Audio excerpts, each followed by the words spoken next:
Greetings. This is Thomas Blackthorn, master inventor, speaking to you from my laboratory in London and recording the event on my brand new optical recording device.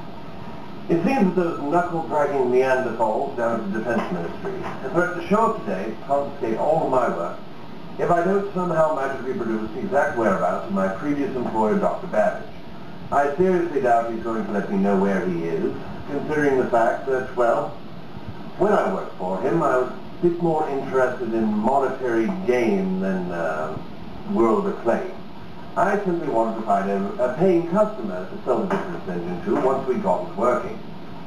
Yes, I know you're watching this, Charles, as I've already made arrangements to have this smuggled to you in whatever backwater wilderness you're hiding in. There's some rumor about the Bahamas or even the Americas, but no one is quite sure. Still, the local Commodore of the Kraken office did not deny that they might be able to get this recording to you eventually. I must say that I was rather surprised that you have finally come around to my way of thinking that science and patriotism are as incompatible as science and religion. In both cases, it's like trying to mix water with oil. We need money to conduct research, and we bloody well aren't going to get it from the government here. So I applaud your idea of taking off with the engine and selling it to the highest bidder. That is what you're doing, isn't it? Hopefully you haven't decided to put it to work in some sort of harebrained, idealistic crusade. Oh, let's make the world better for all peoples. You spend too much time in the laboratory, Charles. You don't understand the real world. And you're certainly not hard enough to actually survive in the real world of international politics. I've seen the harsh realities of such places in my travels throughout Africa and the Middle East on various digs and archaeological pursuits. You wouldn't last a day against such devils as I've seen. Or would you? They say that you actually fought your way out of quite a spot surrounded by the London air fleet and all. Sent them down in flames, so they say. Still using hydrogen in some of their zeppelins, are they? I'll wait till they won't make that mistake again. What the devil is all that racket? Jeffrey, I told you I don't want to be disturbed. Can't ever seem to get reliable help these days. Good dog. Jeffrey will not be attending you further, Dr. Blackthorn. I must apologize for being such an ill-mannered guest, but I was forced to kill him, I'm afraid. Good God, killed him? Whatever for? It seems he was quite determined to prevent me from seeing you. He said something about being beaten again if you were to stare. I have always believed that properly disciplined and obedient servants are quite a blessing most of the time. Well, you know, firm application of a good riding crop now and then does tend to cure most forms of insolence or sloth. But what I would like to know is, why are you disturbing me? You don't seem to be government stooges. In fact, your associate appears to have escaped from some sort of circus. Oh, again, I must ask your pardon, sir. Where are my manners today? My associate, as you say, is called Harley. It's short for Harlequin. Are you aware of the actual meaning of the word? It's a French word, I hear, for black-faced devils that they use when referring to the most vicious of the British raiders during the 100 Years' War. It rather suits him. He's not very talkative, but has been trained since birth to be utterly ruthless and quite deadly. I see. Well, I certainly hope that you shouldn't have much need of him today. You know, that whole killing my servants thing is somewhat of an inconvenience, but I would never hold that against a distinguished gentleman such as yourself. I mean, he was just a servant after all. Couldn't we just discuss this like civilized people? My thoughts, exactly, sir. Now that I have your full attention, are you going to tell me the exact location of one Charles Babbage? Well, that's all you want to know. Good heavens, man, the whole country is after that little snippet of information. They've even threatened to take away my life's work, but I don't know any more than you do. Probably less. Well, again, I must say that those are my thoughts exactly. We should have a civil discussion about this.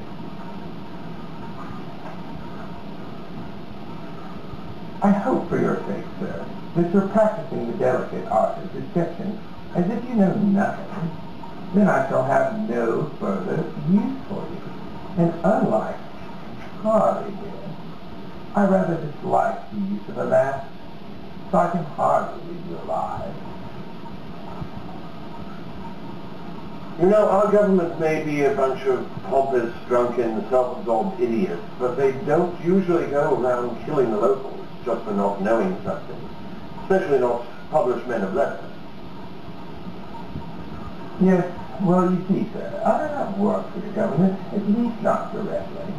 I'm rather doing a bit of a favor for a distant relative. I just happened to be in the area and decided to help out by using more effective means of persuasion to get the location and claim my reward.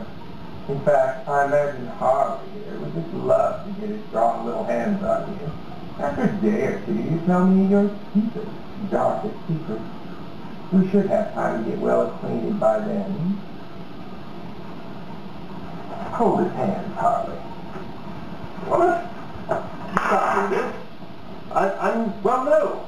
In fact, there happens to be a highly ranking officer on his way here today who happens to travel with a rather large contingent of armed guards. Well, that would truly be a shame. Sorry, Harley. I would have seen you're lying, but I've heard something similar myself, but thought they were not coming until tomorrow. I guess we'll just have to do this some faster way. Before we begin, however, what is that confounded racket? I think it's start me anyway. Well, sir, if you happen to be an educated gentleman, you would have read in the local papers that is my newest invention, the perfect tea machine. It's been in all the advertisements. Tea machine? I always despised tea myself and rather prefer something more distilled. But I know you English are clearly beholden to the stuff. Perhaps I can find something to loosen your tongue. Ah! Ah! Ah! You scoundrel. Starting to remember?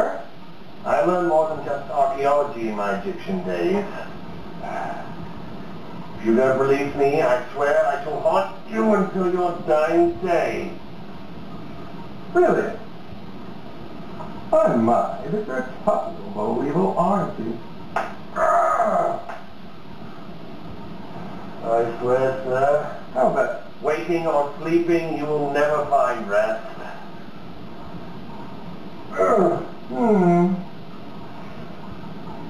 Well, why don't we try another direction? How about you tell me his Babbage is in the Bahamas? The Bahamas? You fool. He'd never get any work done in the Bahamas. No proper tea, bad medical facilities, horrible cooking, typhoons all the time. I suppose you must have failed both geography and social studies then. You know, I was rather wondering about Texas. Everyone knows they're quite mad there. They just might be mad enough to defy the British Crown. Especially with their recent wars with Mexico for independence and another with Custer. You'd think he might be hiding in Texas. You know, I could make all the pain stop if you tell me. You scoundrel, I wouldn't tell you if I did know if he was in Texas. I don't like Charles much, but I hope he sends you and all of your friends straight to hell. Ah, no witty way. Hey, excellent. Texas it is, then. I never thought all that conversation of Texas cargo ships by the British would come to something like this. They just don't understand the Texans. They're utterly fearless and insane enough to try anything. Look what they did to Santa Ana, for instance. One of the best equipped armies in the world, beaten by a ragtag mob of farmers and huntsmen. They did even worse to Custer and his regiment.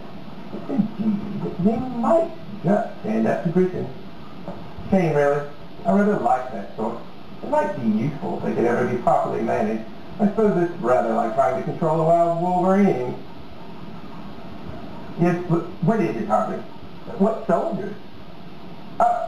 Here already? Well, I certainly can't leave you behind now, can I?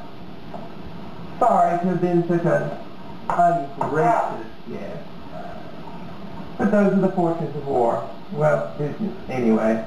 I wouldn't have you die thinking me some sort of silly patriot. I'm strictly a businessman, and this is nothing personal. Just good business. You understand, I'm sure. Make it quick. That I can do for you.